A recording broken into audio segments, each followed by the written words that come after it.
Namo tassa bhagavato arahato samma sambuddhassa. Namo tassa bhagavato arahato samma sambuddhassa. Namo tassa bhagavato arahato samma sambuddhassa. Good evening, everyone.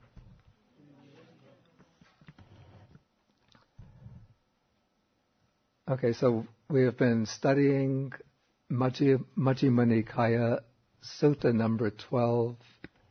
This is the larger discourse or greater discourse on the lion's roar. And last time I was here, we went through the discussion of the 10 powers of the Tathagata, 10 special types of knowledge that pertain to a Buddha, and the 4 Vaisarajas. These are the 4 types of self-confidence that the Buddha has.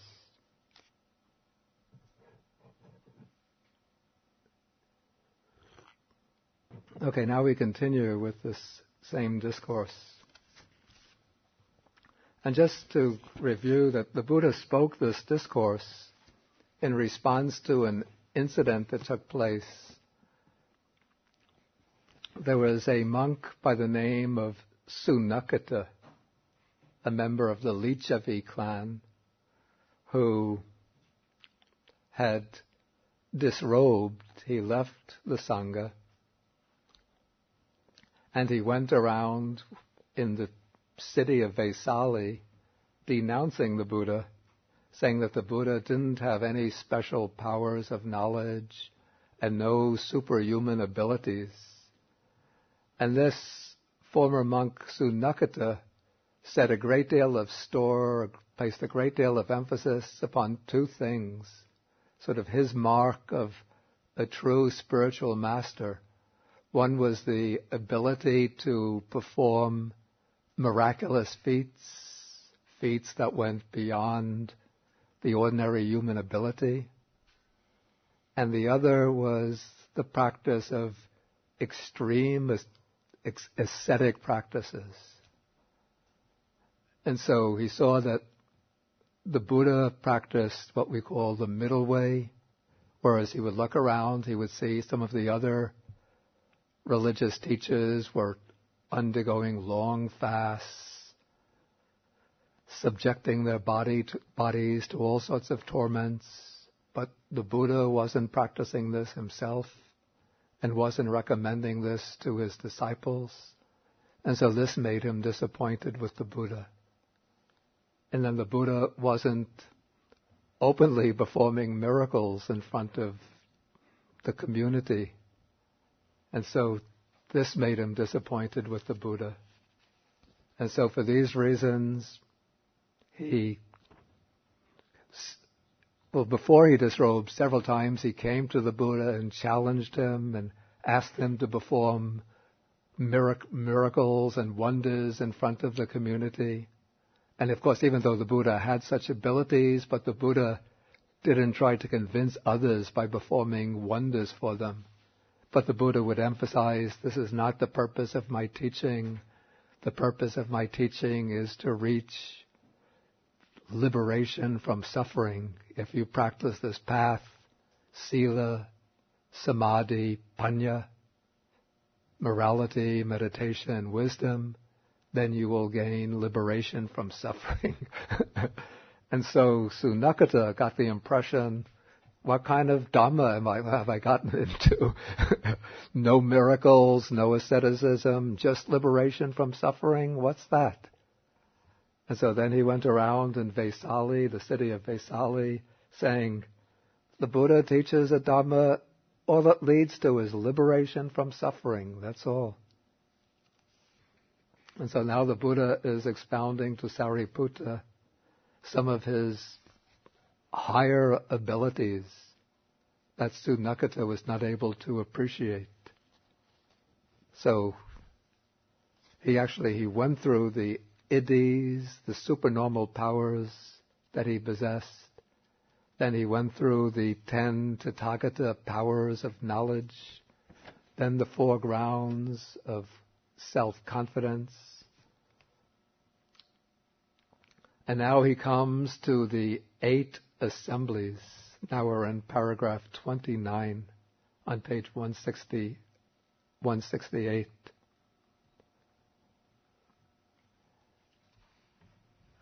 Okay, and this shows, by mentioning the 8 assemblies, the Buddha shows the function of the 4 kinds of self-confidence, the 4, here it's translated, intrepidities.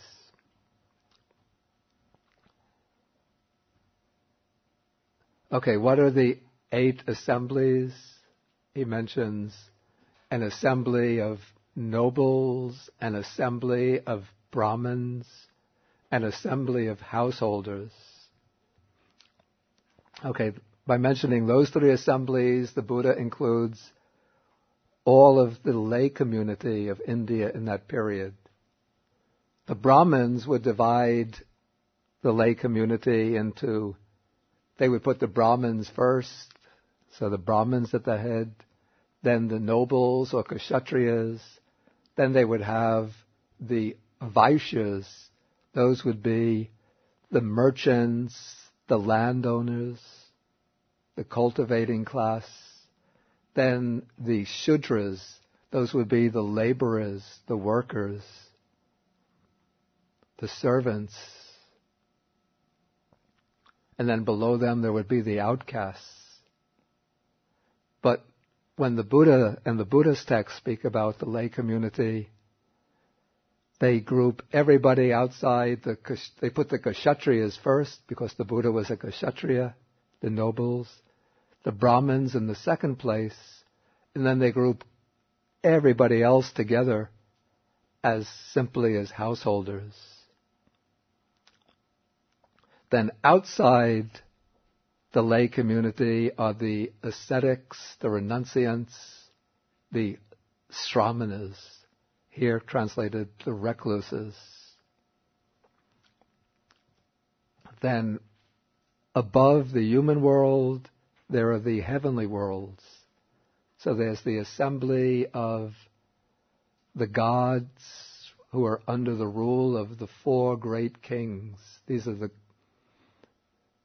4 kings of the devas in the lower deva world.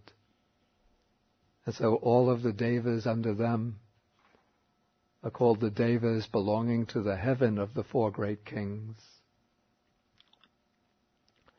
Then above them is the assembly of gods of the Tavatimsa Deva world. That's the gods of the 33. Their ruler is Shakra, or Indra, the ruler of the gods. Then there are also other Deva worlds, but usually the Buddha doesn't visit them for some reason. But there's also Tusita. But for some reason the Buddha doesn't visit that Deva world. Then there's the assembly of Mara and Mara's followers. And then the assembly of Brahmas. Brahmas are the high deities. Above the Deva world, there are the Brahmas. The Brahma world is the world which is available, accessible through the jhanic meditative states. And so the Buddha says that he is able to approach and enter these 8 assemblies because he possesses these 4 kinds of self-confidence. He has the self-confidence through fully awakening, becoming fully enlightened to all dharmas, all spiritual principles. He's self-confident because he's destroyed all the defilements. He's self-confident in that he knows everything which is an obstruction to spiritual progress. And he teaches whatever he teaches to be an obstruction is truly an obstruction. And he has the self-confidence of knowing that he teaches a path that, when put into practice, will lead to liberation from suffering. And so the Buddha says that possessing these four grounds of self-confidence, he approaches and enters these 8 assemblies. And so he says he recalls having approached and entered many hundred assemblies of nobles, hundreds of assemblies of Brahmins, of householders, of recluses, the various assemblies of the Devas and Brahmas. And when he enters these assemblies, he sat together with them, he spoke with them, he conversed with them, and he never felt any fear or timidity, never had any sense that he could be defeated in debate or in discussion.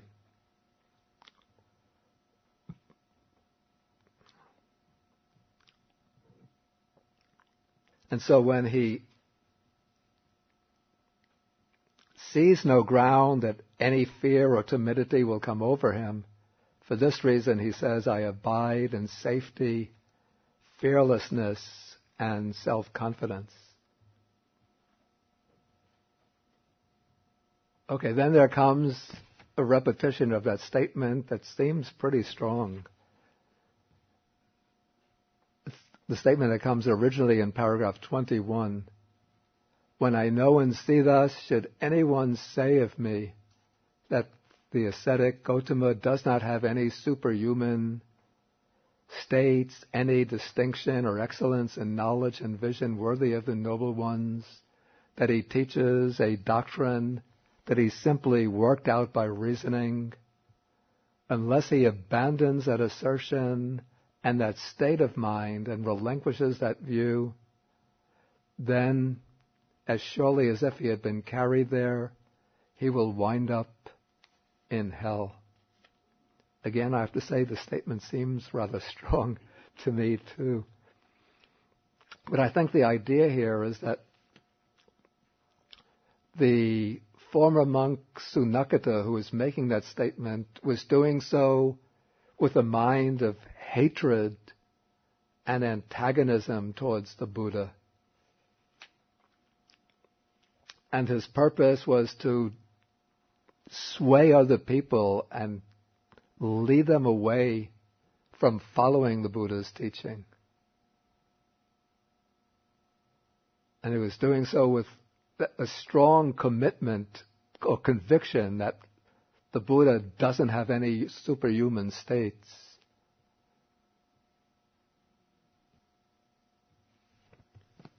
So that's my understanding of that statement.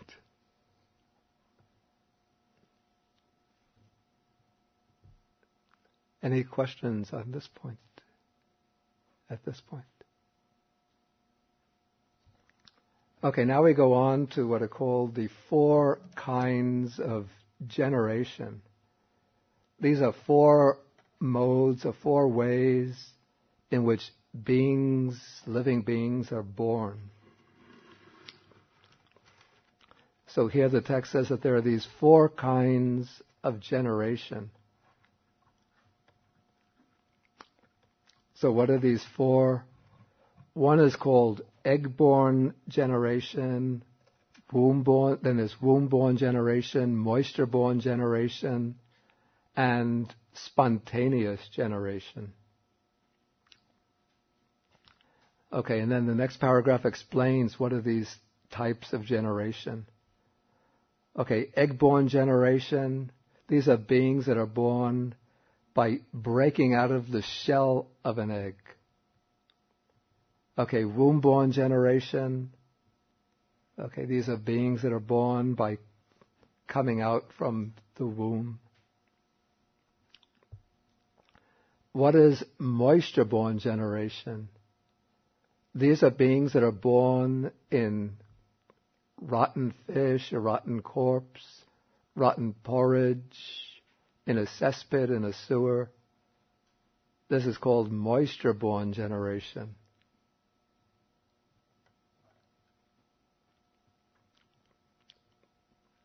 And then there is spontaneous generation. Okay, the devas or gods are spontaneous generation means being born without parents, without any other medium of birth. Just one immediately comes into being, just like that. So the beings that are spontaneously born are devas or gods, the beings in hell.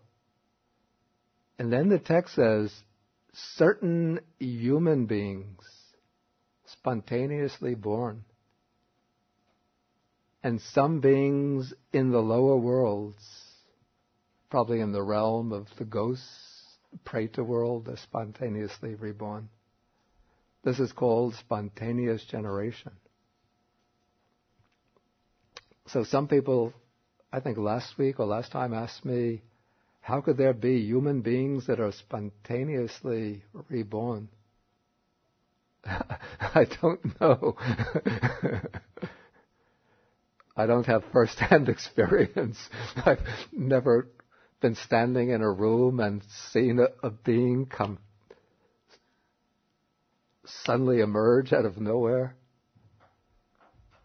Well, I've seen that, but there was an elevator there.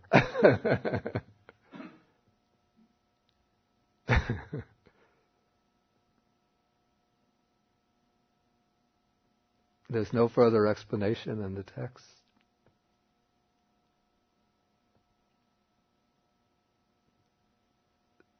So I don't know, it's just that the text mentions this as a possibility. Anybody have any ideas about it? I don't, but I'm curious about the location of this discussion in the larger sutta. Yeah. If you can speak about that, why he's going into this at this point. Okay, why he's going into this at this point. It's an interesting question, especially since it's followed by that strong statement, when I know and see thus, should anyone say of me, that you have to fill in the words, that the recluse Gautama does not have any superhuman states, any distinction in knowledge and vision worthy of the noble ones, and so on. This is supposed to be another example of the superhuman knowledge and vision of the Buddha, to be able to know and determine these four kinds of birth. And also I have to say, what strikes me as a little problematic is the moisture-borne generation, because beings that are born from rotten fish, rotten corpse, and so on, are also born from eggs, we know today.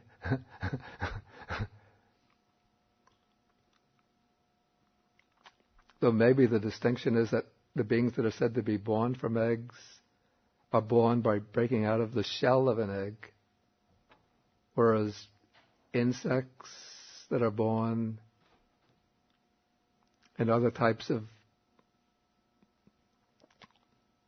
minor life forms that are born from, say, a rotten fish or rotten food in cesspits and sewers, though they're born from eggs, but they don't break out of the shell of an egg, but the eggs are so small that I don't know how they emerge from the egg, but it's not breaking out of the shell of an egg that we can see.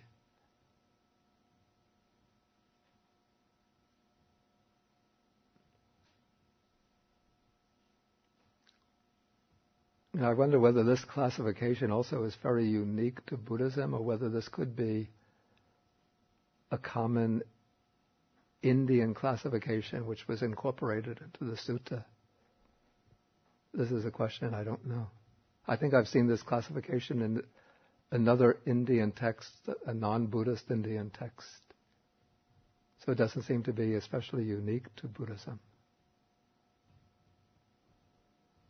Yeah, George. Has any mythology grown up over humans being spontaneously born? There's the question is whether any mythology has grown up over human beings being spontaneously reborn. In India, there's quite a mythology about human beings being spontaneously reborn. I think in later Buddhism, I know in the Tibetans believe there was one of the Indian founders of Buddhism in Tibet, Padmasambhava. The name Padmasambhava means one who originates from the lotus flower.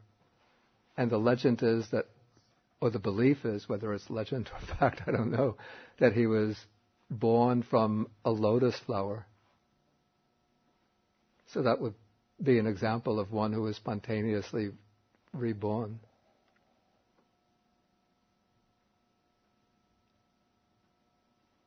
And I think probably in Hinduism there might be also accounts of human beings who are born spontaneously. But it's a subject that I haven't investigated, so I can't make authoritative pronouncements on it. It seems it would make a good subject for somebody's doctoral dissertation. The spontaneous rebirth type, spontaneously reborn human beings in Indian Buddhist literature.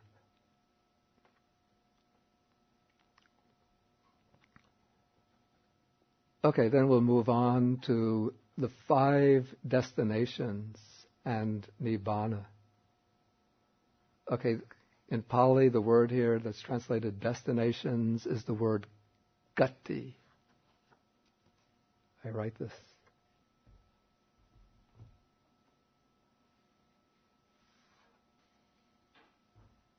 The word gati comes from the root gam, which means to go. So the 5 destinations are the places to which one goes by way of rebirth. So these 5 destinations are the hell realms, the animal realm, the preta realm, or the realm of ghosts, human beings, and then the devas, the realm of the gods.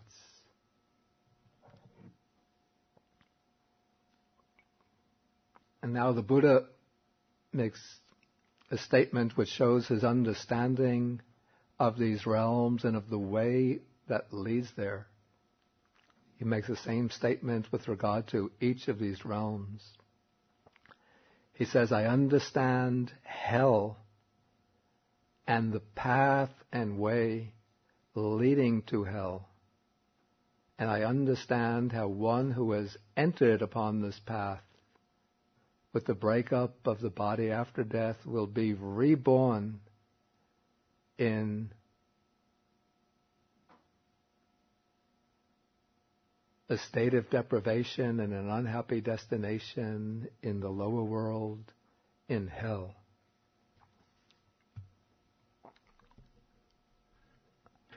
Then he says, I understand the animal realm and the path and way leading to the animal realm. And I understand how one who has entered this path on the dissolution of the body after death will reappear in the animal realm. And then the same statement is made about ghosts, the human realm, and the realm of gods, the Deva realm. Then in the 6th place, the Buddha speaks about Nibbana, the state of liberation. He says, I understand Nibbana and the way and the path and way leading to Nibbana.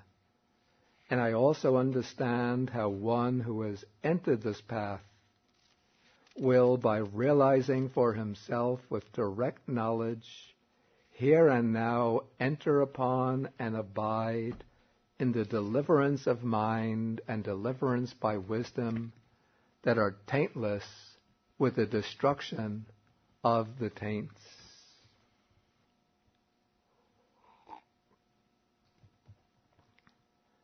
Okay, and now continuing, the Buddha is going to illustrate how he can apply this understanding to particular individuals at particular times, particular occasions in their life. Okay, by encompassing mind with mind, that is, the Buddha uses his own mind to understand the mind of another person. And then he can know that this person is so behaving, so conducting himself, not only in his outer actions, but also by way of his state of mind. And he has taken such a path that on the dissolution of the body, after death, he will be reborn in the state of deprivation, that is, in hell. And then later on, using his divine eye, he will see that this person, after death, has been reborn in the hell realm and is experiencing exclusively painful, racking, piercing feelings. Then the Buddha illustrates this with a simile. He says, suppose there were a charcoal pit deeper than a man's height, full of coals, glowing coals, and then a man scorched and exhausted by hot weather, very thirsty, came along. Then we have this phrase here, going in one way only and directed to that same charcoal pit. And this expression that's translated here, going in one way only,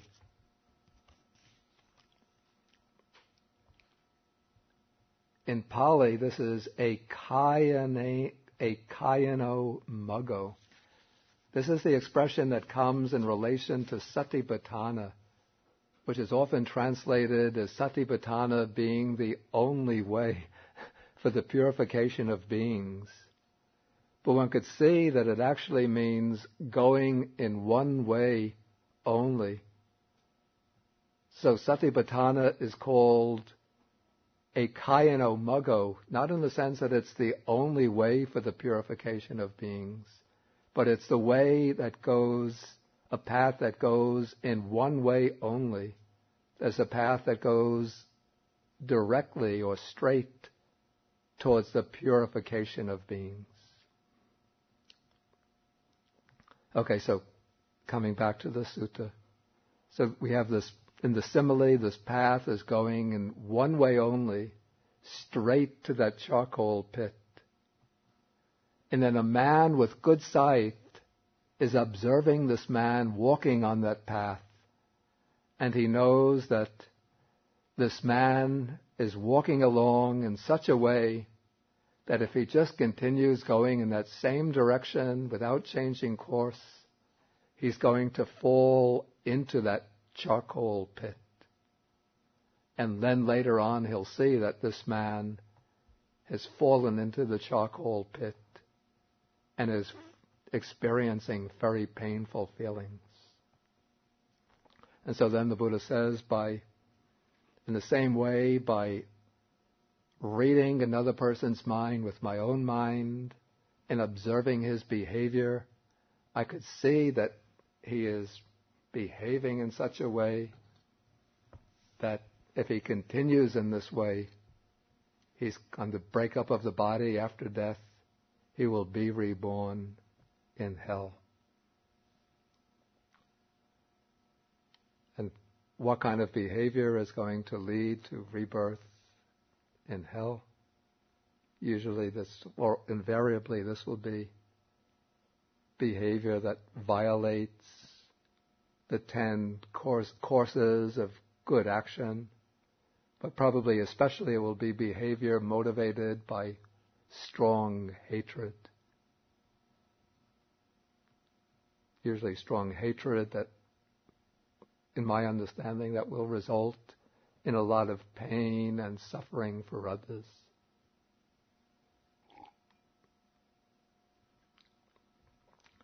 Okay, now basically the same pattern is now applied to the case of another person who's behaving in a somewhat different way. So the Buddha applies his mind to understand the mind of this person, and he sees that this person is behaving in such a way that with the breakup of the body on death, he will be reborn in the animal realm. And then he sees for a fact that on the breakup of the body after death, this person was been reborn in the animal realm.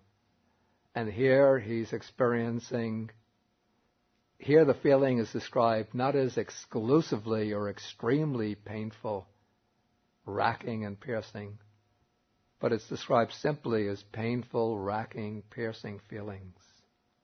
Because the suffering in the animal realm is not as extreme as the suffering in hell. And the simile is different. Here is the simile of a cesspit. And so a man comes along, he's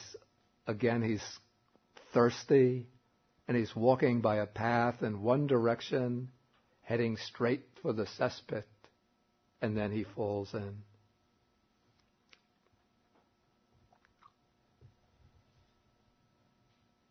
In the third case, third simile, or the third case of the third person, the Buddha observes his mind and sees that this person is behaving in such a way that after death he will be reborn in the realm of the pretas. Here it's translated as ghosts. Maybe I'm not so happy with the translation as ghosts, since we usually think of ghosts as figures that haunt a house. But the pretas are a realm, a separate realm of existence, of beings who are somewhat disembodied, though they do have physical bodies, but it's a very subtle kind of body. And they're subject to suffering, intense suffering, but it's not as extreme as the suffering in hell.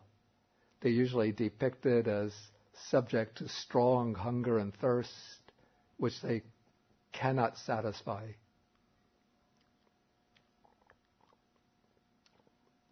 Okay, so the Buddha observes this person behaving in such a way that they're heading towards this realm, and then at a later time he sees that this person has in fact been reborn in the realm of ghosts and is experiencing such painful feeling.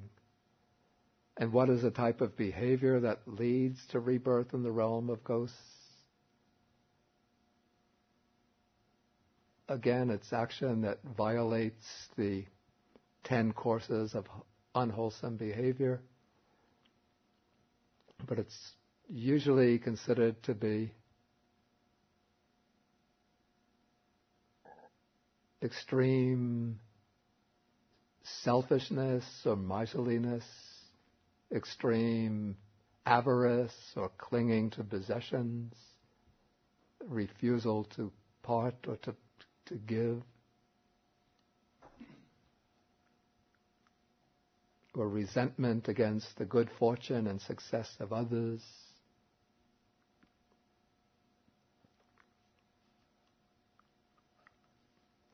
Okay, then here the simile is that of a tree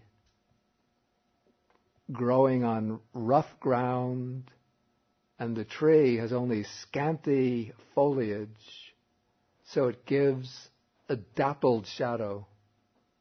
And then a man comes along very weary and thirsty, heading towards that same tree. And if he wants to get some relief from his weariness and thirst, and he sees that tree, and he tries to get some coolness from the tree by relaxing in the shade of that tree, there's not much shade cast by that tree.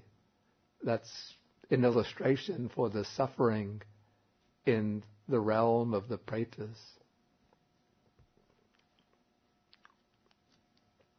It's not extremely intense misery and suffering, but it's like one doesn't get much relief there.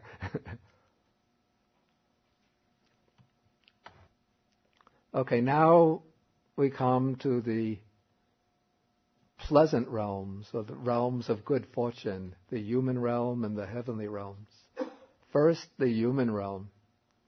The Buddha is observing a person behaving, conducting himself in such a way that on death he would be reborn in the human realm. And then later on, he sees that this person has been reborn in the human realm and is experiencing much pleasant feeling. This must be somebody who's been reborn in a more favorable state of existence, under more favorable conditions in the human realm. Because today there are many unfavorable opportunities for rebirth in the human realm. Disease, hunger, poverty, hard labor, unemployment, disease, warfare. But somebody who is born under fairly comfortable conditions. So suppose and then later the Buddha observes this person, reborn as a human being, experiencing much pleasant feeling. Then this is illustrated by the simile of a tree growing on even ground, not rough ground, like in the case of the ghost realm, with thick foliage casting a deep shade. And then a man, scorched and exhausted by hot weather, weary, parched and thirsty, came by a path going in one way only and directed to that same tree.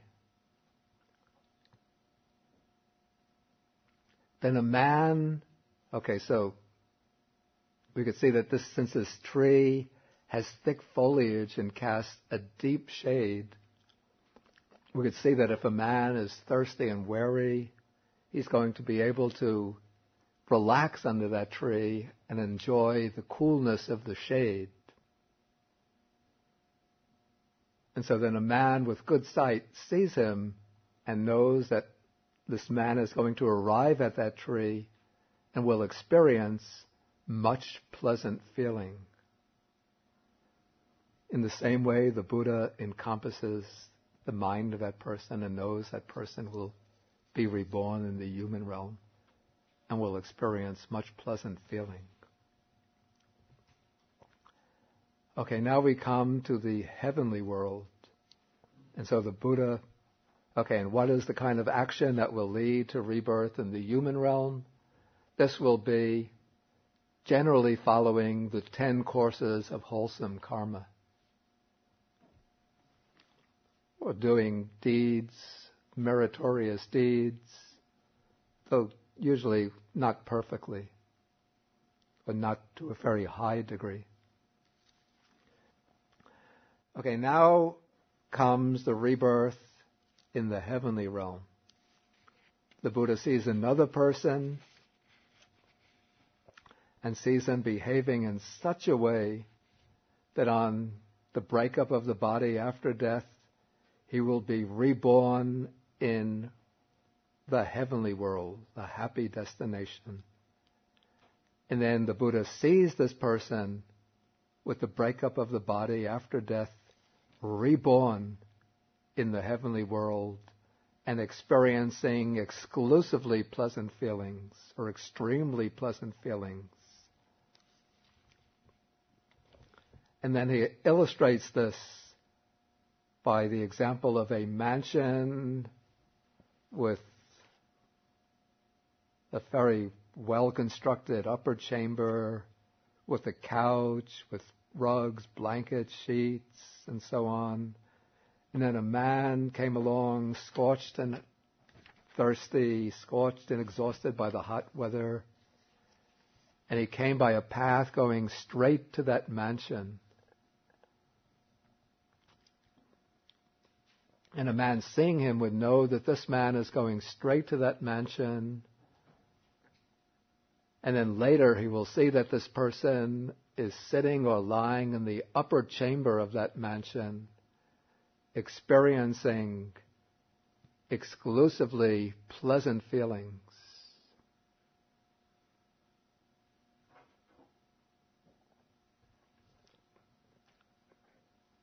Okay, so that illustrates rebirth in the heavenly world.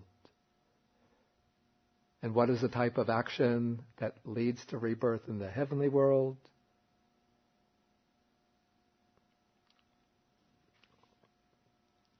Again, it's following the 10 courses of wholesome action, following them to a higher level, observing them consistently, or performing meritorious deeds, generosity, morality, practicing the virtues like loving kindness, compassion,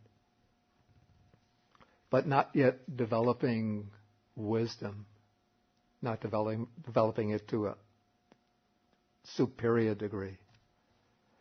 Okay, now we come to the 6th stage.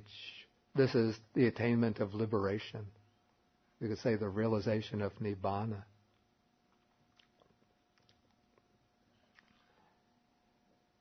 Okay, so now the Buddha says, by encompassing mind with mind, I understand a certain person thus. This person so behaves, so conducts himself, has taken such a path that by realizing it for himself with direct knowledge, he here and now will enter upon and dwell in the deliverance of mind and deliverance by wisdom that are taintless with the destruction of the taints. Notice that this is not an attainment that's going to take place with the breakup of the body after death, but this is an attainment that's going to take place here and now. That means in this very life. An attainment that this person will realize right in this very life itself. And this is going to take place through or with the destruction of the taints, with the destruction of all of the defilements.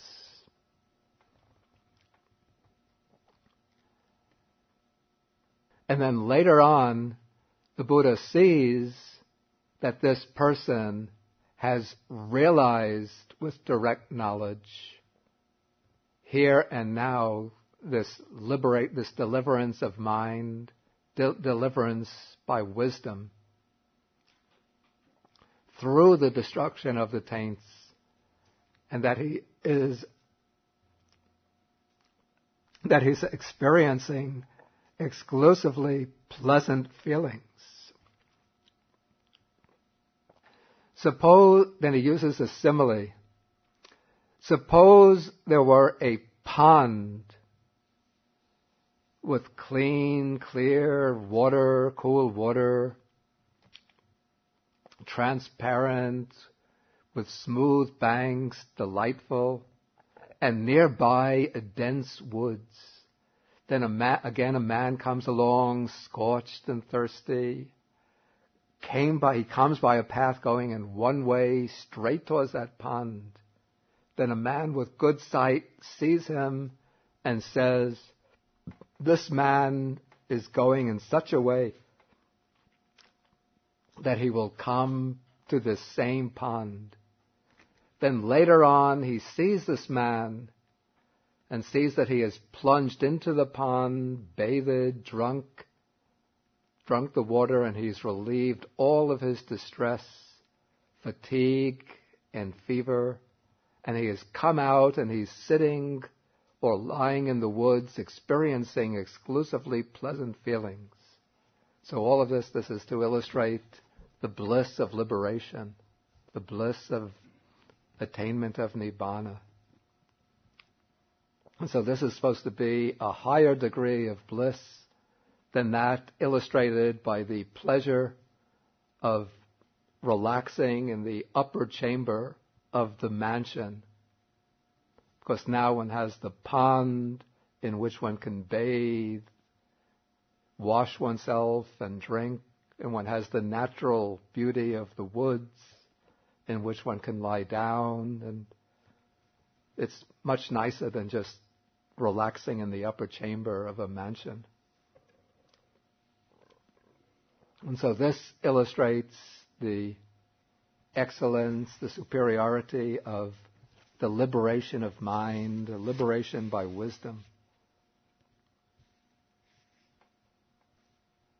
Okay, then it says, these are the 5 destinations. So I should say, these are the 5 destinations and Nibbana. Though even the Pali text just says, these are the 5 destinations. Okay, then the Buddha, again, he winds up by making that same statement that if anybody, when the Buddha has this knowledge, if anybody should say that he doesn't have any kind of superior knowledge and vision, that he teaches a doctrine that is merely worked out through his own reasoning, then unless he abandons that assertion and that state of mind and relinquishes that view, that is, if he keeps on holding to that view, keeps on maintaining that state of mind and presenting that assertion, then he will wind up in hell. Okay, at this point I'll ask whether there are any questions.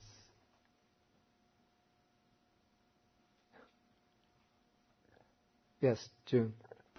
What is hell in Buddhism? Okay, the question, what is hell in Buddhism?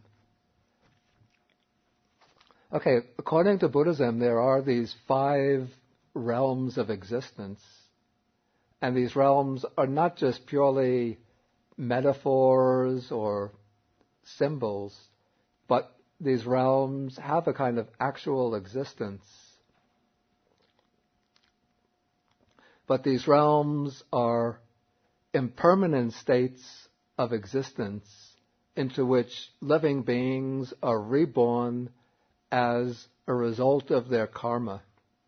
So when beings perform karma, that is volitional action, of the type that is appropriate or attuned to these particular realms of existence, then they will be reborn into the realms of existence that exist as the appropriate sphere for the fruition of their karma. So in Buddhism, hell is a realm of extreme pain and suffering. And so those beings who perform extremely strong, unwholesome karma, this would be karma actions that are rooted in greed, hatred, and delusion. But for hell, I would think especially karma that's rooted very strongly in hatred. Through that karma, they will be reborn in the hell realm, and then they will undergo pain and suffering in that realm. That suffering will be the maturation of that unwholesome karma. And when that unwholesome karma is fully matured, fully when it fully exhausts its fruit, then they will pass away from the hell realm and then take rebirth elsewhere. And so we could say that the realms of rebirth in Buddhism are not realms of reward and punishment, since there's no deity that stands outside of the different realms of rebirth that is rewarding the good people for their good deeds and punishing the bad people for their unwholesome deeds. But through a natural law of causation, of moral cause and effect, those who do unwholesome deeds propel themselves into the realms of suffering. And then their unwholesome deeds bring the suffering upon themselves. They bring these states of misery and suffering upon themselves. And then when the misery and suffering has brought its fruit, then they pass away from those realms to take rebirth elsewhere. Similarly, for the heavenly realms, those who do virtuous, meritorious deeds are reborn in the heavenly realms as a result of their meritorious karma. Then they enjoy the fruits of their meritorious karma through the good, the desirable results of a heavenly rebirth. Long life, a lot of bliss and pleasure, power, good health, radiant bodies, and then they'll enjoy that good result for a long time until they've fully exhausted that good meritorious karma. Then they pass away from the heavenly realm again to take rebirth elsewhere. And it's said that the human realm is something like the central processing agency where eventually beings come back to the human realm and then create new karma which will lead them to other realms within samsara.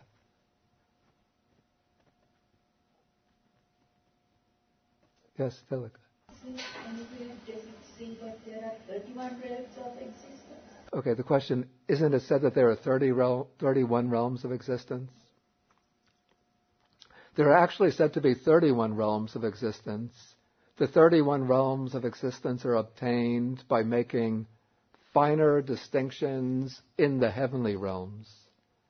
So we have the hell realm, the animal realm, the preta realm, the human realm, and then the deva realm, or the heavenly realms. But then the heavenly realms get divided into 6 sense-sphere heavenly realms. Then we come to the Brahma worlds, which get divided into something like 15 Brahma worlds, a number of, what are these called, the pure abodes. Then there are 4 formless realms, or immaterial realms. So when you add all of them together, then you get 31 realms. But here, in this presentation, in this sutta, all of these deva realms are all just collapsed into one, and they're all just treated as the deva realm. Linda, did Venerable Bodhi, what type of behavior would land a being in the animal realm? You mentioned yeah. miserliness, Oh, yeah. or the hungry ghost, because people often remark when they observe some animals that their behavior is almost human. How did they get there? Okay. I understand since basically that animals have a very dull existence, it's hard for them to pass out of the animal realm. Okay, good question. The first question is, what kind of behavior would land a person in the animal realm? And then on top of that, there was the comment that sometimes animals have behavior such that we say that animal is behaving in such a human way. It would seem to me that the type of behavior that would land a person in the animal realm would be what we call very animal-type behavior. That would be behavior very much concerned just with the gratification of one's animal desires. Just a very narrow concern with enjoying food and sexual pleasure, and not much concern with developing one's higher, specifically human faculties. This is my conjecture. The texts usually just speak about the 10 courses of unwholesome karma as leading to the hell realm, the preta realm, and the animal realm, without specially emphasizing one type of behavior as leading to one realm rather than the other. But I would think that it would be more brute animal behavior leading to the animal realm. But there's such differentiation in the animal realm, so many different types of animals, that I would think that there are many different types of behavior that would lead to different types of animal existence. Like a cow is very much just concerned with eating, satisfying its desire for food, but it's very gentle and generally harmless. Whereas a wolf or a tiger is quite ferocious. So I would think a human being who is tiger-like or wolf-like, quite ferocious, but not so bad as to get a hell-like rebirth, might be reborn as a wild animal like a wolf, a tiger, a lion. Whereas a human being who is just sits in front of the television, flicking, watching the sports, munching on snacks, might be heading for an animal rebirth.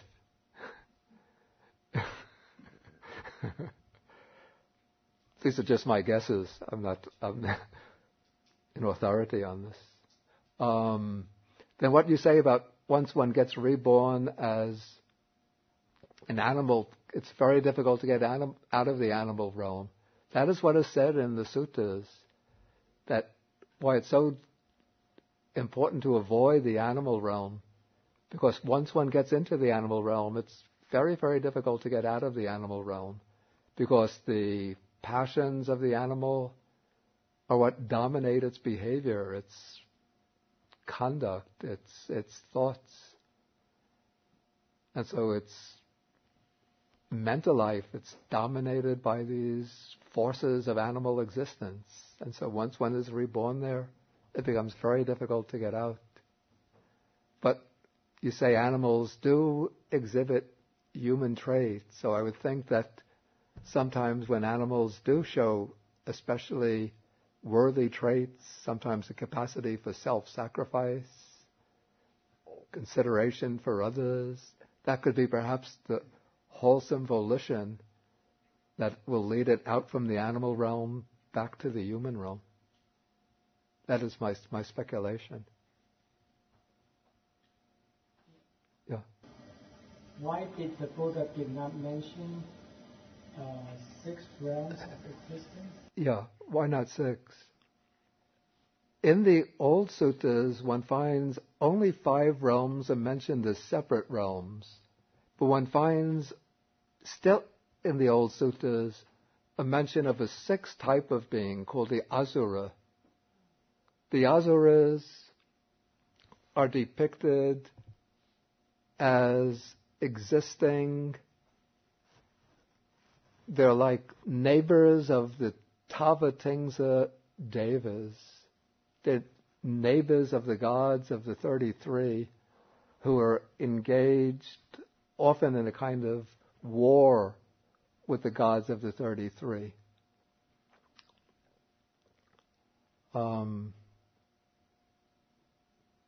So there's, in certain suttas, especially in Samyutta Nikaya, one reads often of the battles between the asuras and the devas, the Tavatimsa devas.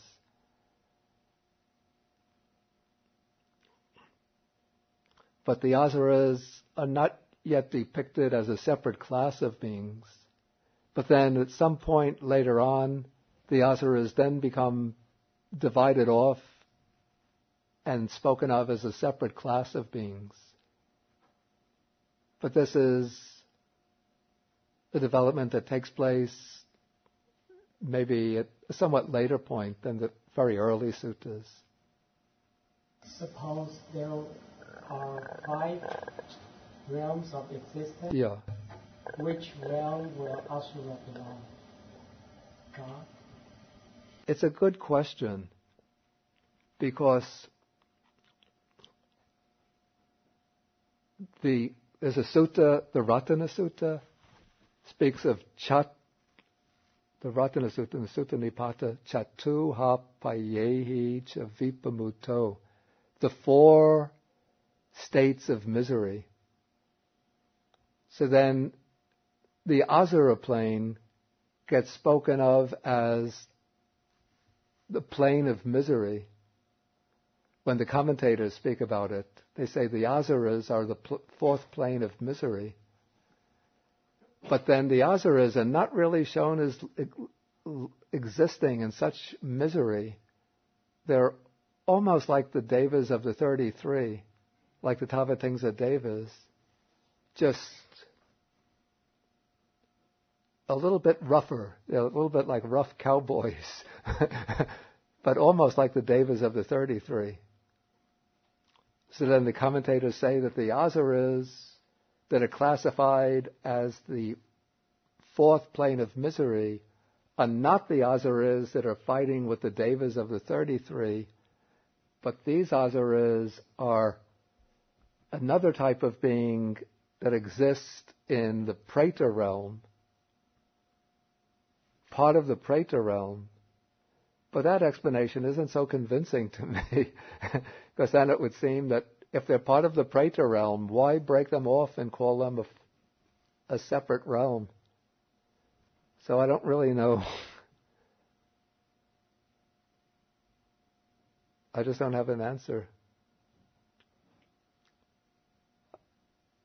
It seems to me that originally the Asuras was something like a subdivision of the Devas of the 33, the Tavatimsa Devas.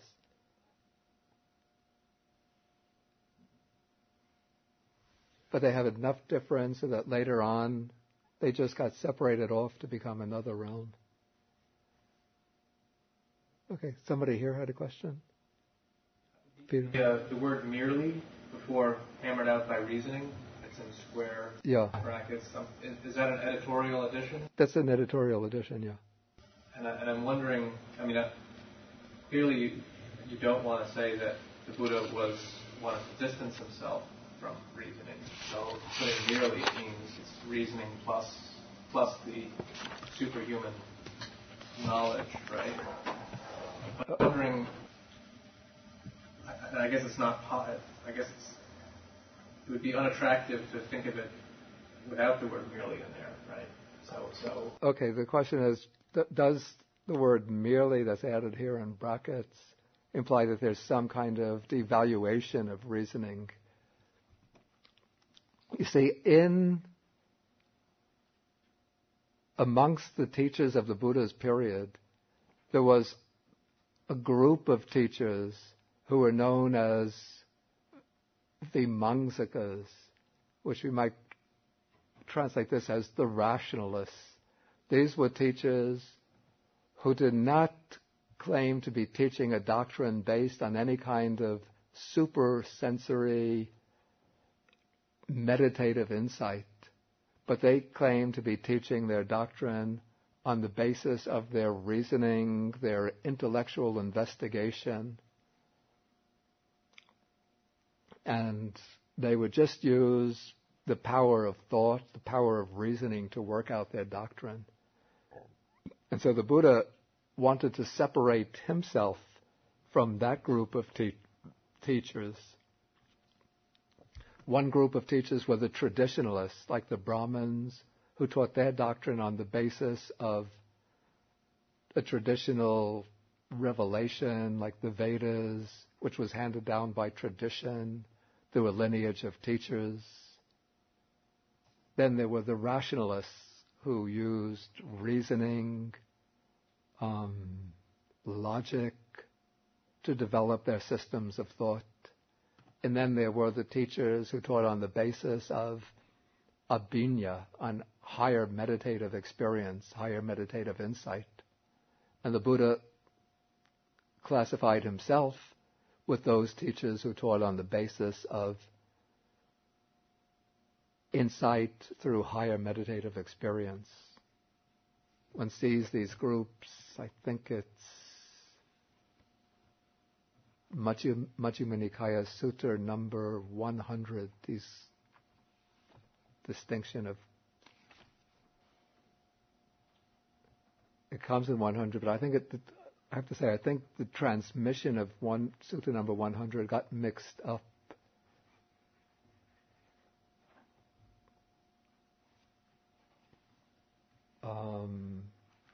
Sutta number 76, one finds the groups.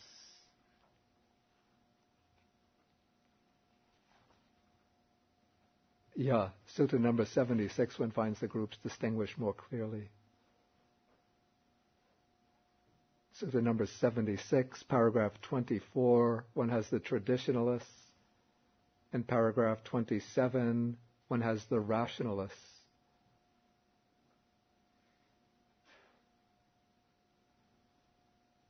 And they are said to teach a spiritual life that is without consolation, wherein a wise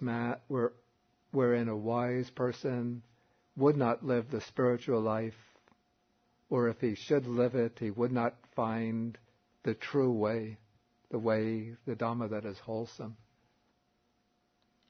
Of course, it's not based on direct experience. The reason I ask is because it seems like so much of Buddhism makes sense just on the basis of reason. A lot makes sense on the basis of reasoning, but eventually the reasoning has to lead to direct experience, direct realization. Okay, I think we'll have to stop now. And then next week we'll complete the sutta. Okay, we end with the dedication of the merits.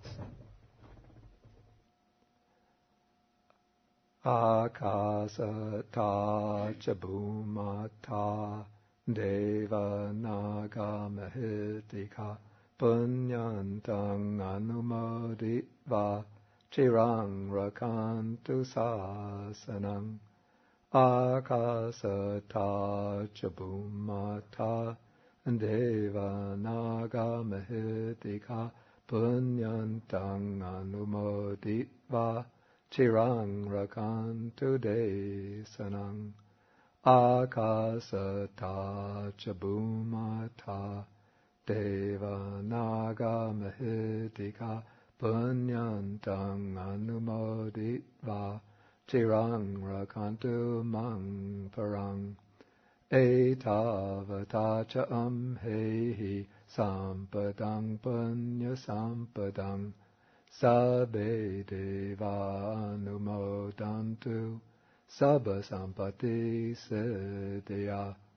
Etavata ca amhehi sampadang punya sampadang sabbe bhuta anumodantu sabba sampati siddhya. Sampati siddhya. Sampati siddhya. Sampati siddhya. Sampati siddhya. Sampati siddhya. Sampati siddhya. Sampati siddhya.